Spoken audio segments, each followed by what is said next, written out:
Doc, I want to go for hair transplant. Should I go for it right now or should I wait for a few years? Is it very painful? Is it very expensive?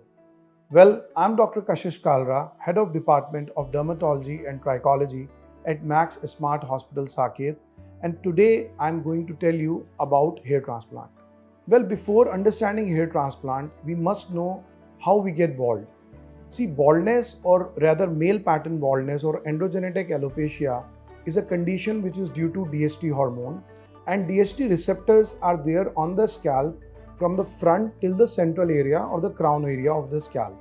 These are not present at the back area of the scalp. So that is the main motive of hair transplant, where we take these grafts from the back of your scalp and we transplant onto the bald areas. The procedure is done under local anesthesia and you're not sedated. Basically, we take breaks in between. You can have lunch, we can have refreshment breaks. The procedure lasts longer. It takes around 7-8 hours. Usually there are 3 ways to approach hair transplant. First, the conventional way was FUT, where we used to take a strip from the back of your scalp, and then the grafts were separated by a few technicians, and then they were implanted after creating some slits on the bald area. Then came FUE, which is follicular unit extraction, which actually changed the whole concept of hair transplant. It became quite painless without much recovery time. And third is DHI, or direct hair transplant, where we take simultaneously we take a graft and we implant as well.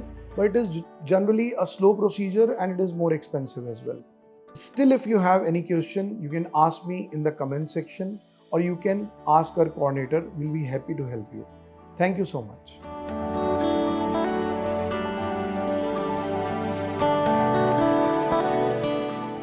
Subscribe to our YouTube channel and press the bell icon to get the latest healthcare updates.